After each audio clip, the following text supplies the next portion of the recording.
Kia ora, and welcome to the Beer Jerk Beer of the Week Drink Along. I think that's what it's called. Yeah, we're calling it the Beer of the Week Drink Along. I'm Luke, And I'm Matt. and this week we are drinking a pretty interesting beer. This is Lyra, a collaboration from Small God and Citizen. And this beer is a Black Forest Gatto Baltic Porter.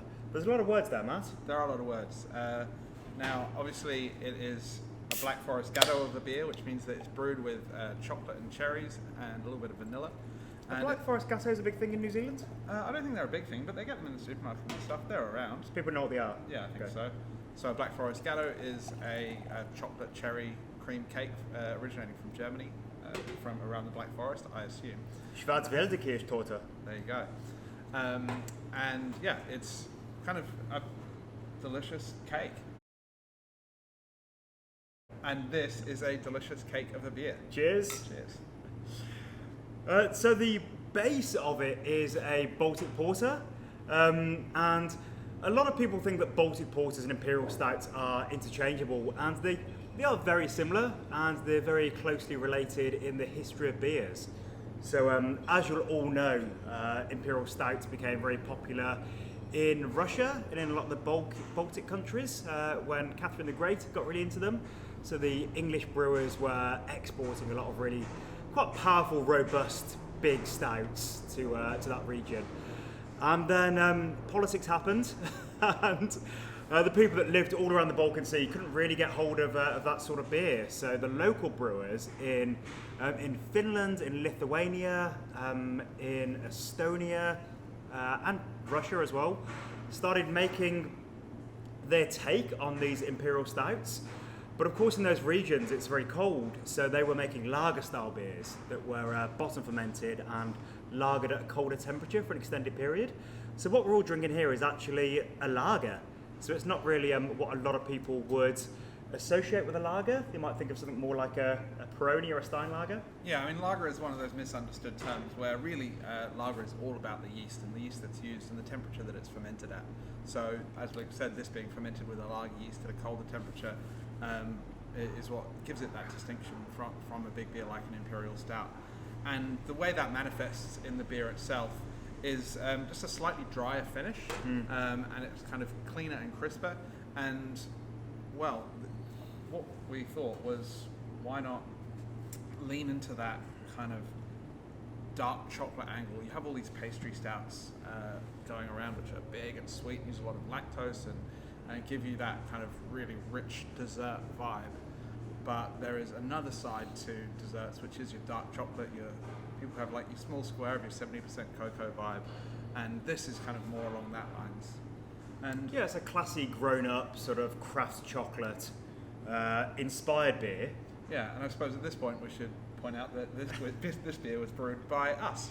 Yeah, let's take a few steps back, so what we thought, in case any of you are confused. So Small Gods is Matt and me.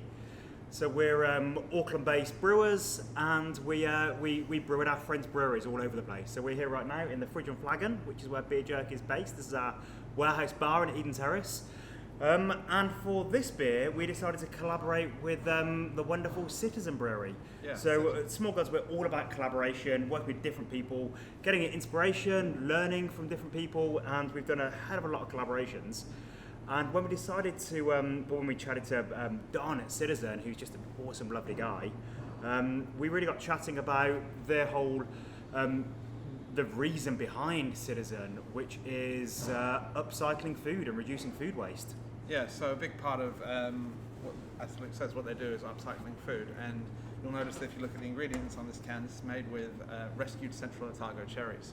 So Don from Citizen was telling us about how last year in Central Otago they lost about 30% of the cherry harvest because it rained at the wrong time, which meant that a lot of the cherries split. So obviously those cherries splitting means they can't be sold in supermarkets and the grocery shops.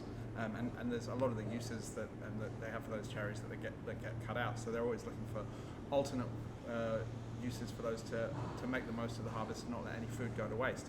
So we took that opportunity to sit down with Don and come up with this Black Forest Gatto beer. So those cherries were taken and processed into a concentrated juice, which is what we use to make this beer. And so with that, we kind of wanted to, again, leaning into that dark chocolate restrained side of things. We didn't want it to kind of be this over-the-top sweet cherry experience. So you'll find that, particularly as this beer warms up, and again, something I probably should have said at the top of the video here is, this is a beer that really benefits from being served at this time of year, pretty much room temperature. Yep. Kind of 8 degrees plus, 8 to 12 degrees to start out, and then it can warm up a little more from there as you go through the glass. But as it warms up particularly, you get that real kind of delicious cherry note coming in on the back of the palate. We added a little bit of vanilla in there, which gives you some sweetness across the mid palate without, again, being in that cloying kind of pastry lactose area. And we selected some delicious Dutch cocoa to go in here as well. So you should be getting that kind of really rich chocolate throughout, a little vanilla on the middle, and that cherry on the finish. And it's really cool working with Don from Citizen. He's a fantastic, innovative guy. You should check out the Citizen lineup of products that they do, as well as their Pilsner and Pale Ale and light lager, which they have in their range of beers, which they use making rescued bread. Not recycled. Not It's recycled. a whole different thing. Rescued Yes, bread. lots of bread is used in all of those beers. Yeah, and it's a really cool story because what he does is they rescue that bread that is unsold from the supermarkets and bakeries and would otherwise go to waste. They dehydrate it and use it to make beer, and then they take the spent grain from making that beer and actually use it to make bread again. So it's a really nice kind of thinking Full cycle. about the full life cycle of the product. They've also got an interesting range of sauces. They make a mayonnaise and a tomato ketchup, and I think there's one other sauce in the range that I can't remember what it is right now. Yeah, they've been doing a piquette as well, which is a kind of really light wine that's made with the skins of grape that's already been pressed that would also go to waste, but it's really delicious. It's like a lower alcohol, 5% wine. So from starting off with just using old bread in his beers, Don's just really embraced all kinds of food waste, and he's on an absolute mission to create delicious things out of food that would ordinarily be going into landfill. And yeah, we in New Zealand, like pretty much every country, waste a huge amount of food. So really cool work with him. I hope we get to collaborate again. We've been bashing around a few different interesting ideas. He's told us about some of the upcoming projects he's got coming up, which we won't spoil for you here, but keep an eye out. And if you want to pick up any Citizen products, I believe they're most widely available at Faro Fresh for you Aucklanders. I'm not sure where they are out of Auckland, but it's definitely worth checking out. Yeah, we'll be getting some more in stock soon as well at the Beer Jack website, so you can grab some here. Yeah, but this beer is called Lyra. It is. So for a Constellation. It is a Constellation. This is hopefully the first in our Constellation series of beers, unless we get distracted and don't make another one. I think we will at some point. I think we will. But we had the idea to brew beers named after the constellations. At Small Gods, we always like to tie our beers back to history or mythology, and there's such a rich vein there in that mythological area around the stars. And the story of Lyra is that it was Orpheus was a muse in ancient Greek mythology, and when he was born, he was gifted a golden lyre by the god Apollo, and he was taught to play it.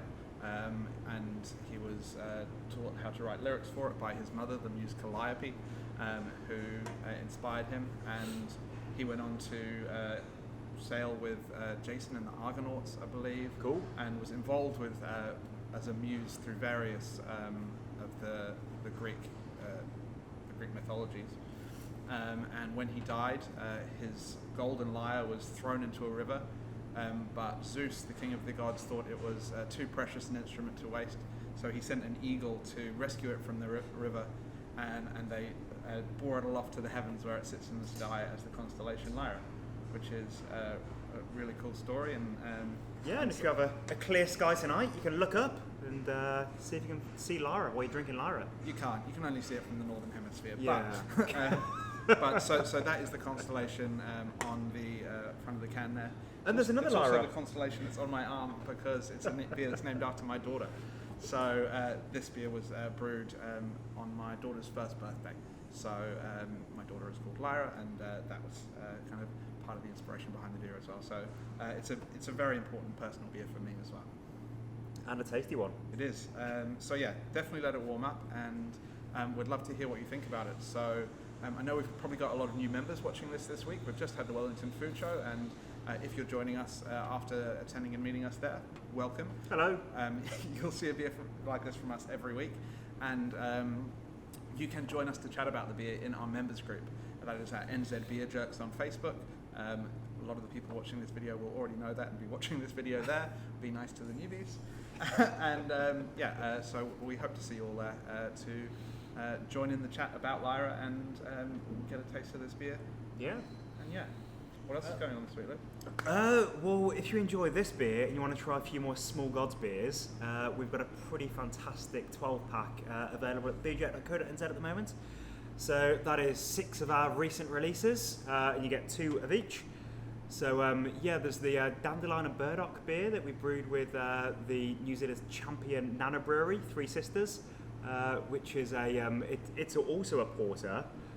So similar in a way to this, but also extremely different. That's a lot lighter, but also brewed with the lager yeast, interestingly enough, and a lot of interesting kind of herbal, woody aromatics in there, reminiscent of the soft drink Dandelion and Burdock that I don't think there's much of in the UK, though you can pick some up at New World, but popular in the UK. Yeah, and a whole bunch of other beers are in there.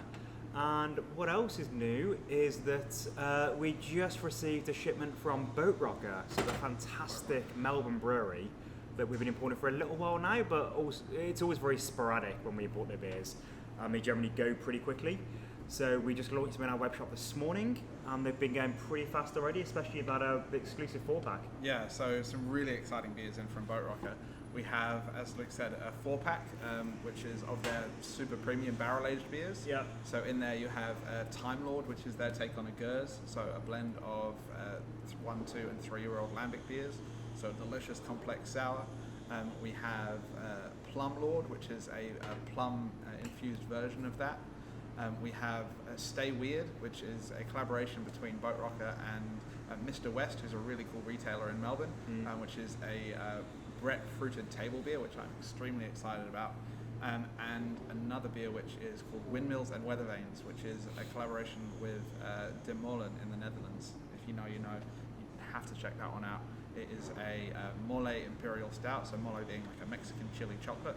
So if you like this, it's definitely along those same lines, that kind of rich, chocolatey, a bit spicy, and that one's really exciting. But we also, if you're not into your kind of super premium expensive beers, it's a pricey pack, but it's worth it. We have another mixed case from them, which is just a 10-pack of their 375ml cans.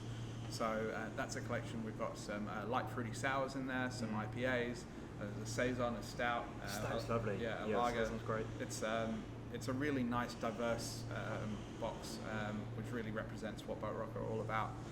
So both of those are available on the website right now if you wanted to get a really good sense of what one of Australia's best breweries are doing. All right.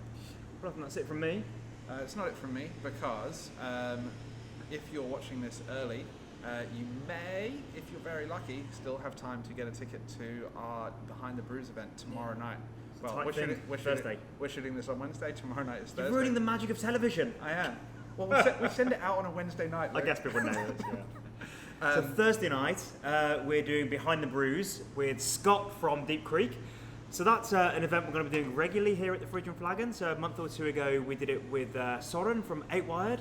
And the idea behind the brews is I've sort of ripped it off a bit from Desert Island Discs, and the idea is that I interview a founder of a brewery just about the history of the brewery and their whole story, whilst we all get to drink 6, 7, 8 different beers that are, I suppose, tentpole beers through the history of that brewery. So some of the most important beers in the history, or some that are real turning points, and find out about the people behind the beers, the stories, a little bit about how they were made. So every time it's going to be different, but Deep Creek is very exciting because there's been lots of change with that brewery in the last year or so, and in the last 10 years since they started, to be honest with you. And they just won Champion Medium Brewery for what will be the 4th time at on the trot, I believe, at the AIBAs, the Australian International Beer Awards, which is the largest beer awards in the world.